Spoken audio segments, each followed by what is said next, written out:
अस्सलाम वालेकुम। अगले लेक्चर में आपको खुशामदीद। चलें थोड़ा सा और आगे बढ़ते हैं और अपने प्रोग्राम को इस काबिल करते हैं कि वो कुछ चीज़ों को समझ कर एक्शन ले सकें। ठीक है, कुछ चीज़ों को समझ कर एक्शन ले सकें। अब इससे क्या मुराद है, यानी कि हम अपने प्रोग्राम का फ़्लो कंट्रोल करना चाहते हैं। Controlling the flow of our program, इससे मेरी मुराद क्या है।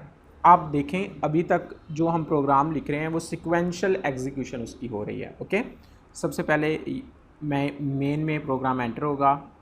एज यू नो दैट ये लाइन एक वेरिएबल को डिक्लेयर कर लेगी, ये एक कांस्टेंट को डिक्लेयर कर लेगी, उसके बाद ये लाइन एग्जीक्यूट होके स्क्रीन के ऊपर एक स्ट्रिंग प्रिंट कर देगी।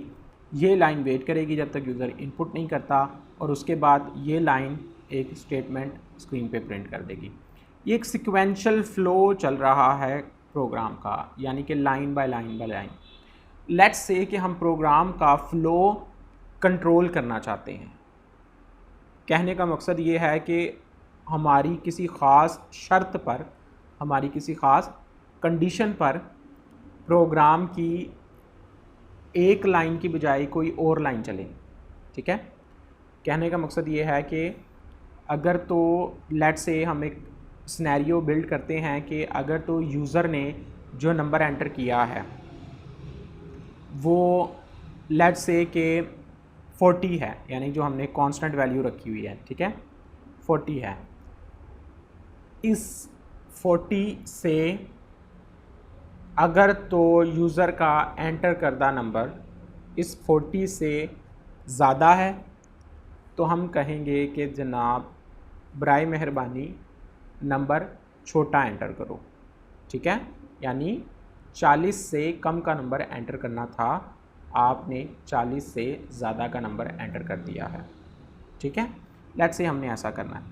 अब इसका मतलब यह है कि अगर यूज़र 40 से बड़ा नंबर एंटर करता है तो फिर हमने ये काम नहीं करना है। लाइन नंबर 37 जो बन गई है, यानी ये जो लाइन है, ये लाइन हमने परफॉर्म नहीं करनी। तो हम क्या करें, उस काम के लिए जो लैंग्वेज हमें टूल प्रोवाइड करती है वो है इफ़ एल्स स्टेटमेंट।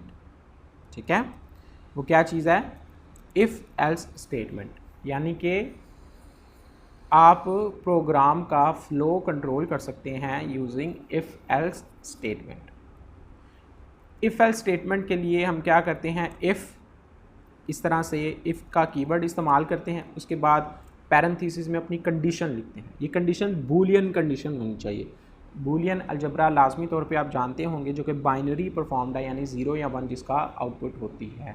तो ऐसी कंडीशन हमने, ऐसी स्टेटमेंट लिखनी है, ऐसी स्टेटमेंट देनी है, ऐसी कंडीशन को बूलियन एक्सप्रेशन के तौर पे देनी है कि जिसका रिज़ल्ट ट्रू या फॉल्स हो। ओके, फॉर दैट केस हमें जो बूलियन ऑपरेटर्स मिलते हैं लैंग्वेज की तरफ से, हम उनको इस्तेमाल करते हैं। अब कुछ चीज़ें आपके पास इकट्ठी होती जा रही हैं, वोकैबुलरी में इजाफा होता जा रहा है आपकी। क्या चीज़ अभी आपके पास नई आई है, बूलियन एक्सप्रेशन। ओके, ऐसी एक्सप्रेशन जिसका रिज़ल्ट ट्रू या फॉल्स हो बूलियन एक्सप्रेशन कहलाती है। Very good. बूलियन एक्सप्रेशन के तौर के अंदर जो ऑपरेटर्स इस्तेमाल होते हैं वो बाइनरी ऑपरेटर्स इस्तेमाल होते हैं। मीन टू से कि ऐसे ऑपरेटर्स इस्तेमाल होते हैं जिनका रिज़ल्ट ट्रू या फॉल्स होता है।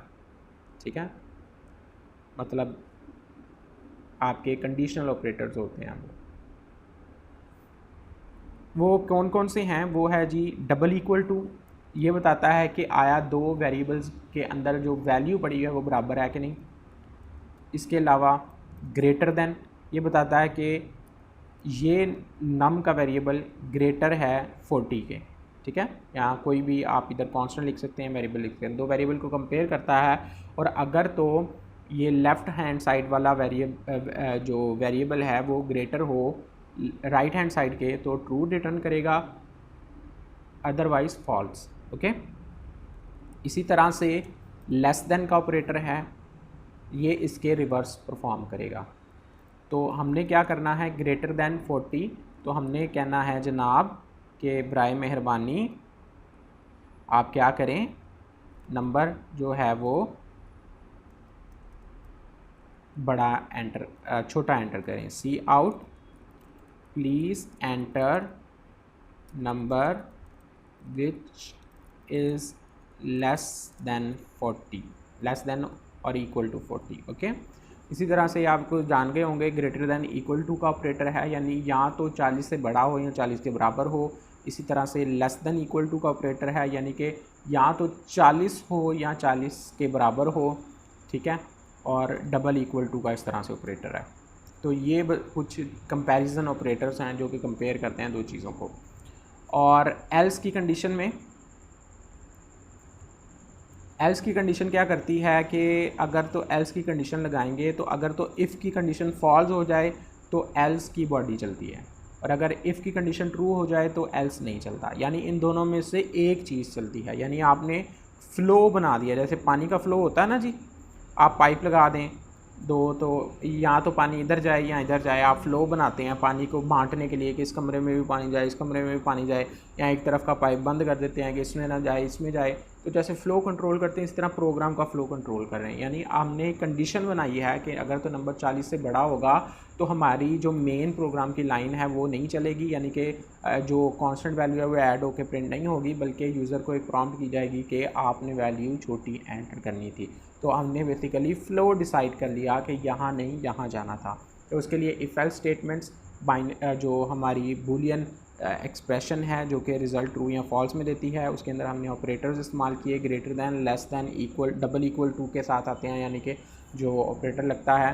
और इस तरह से less than equal to, greater than equal to के साइंस हैं। और अगर इफ़ की कंडीशन ट्रू नहीं होती तो एल्स की कंडीशन चलेगी, और अगर इन दोनों में से हमेशा याद रखें एक ही कंडीशन चलती है, दोनों एज इट इज़ नहीं चलती।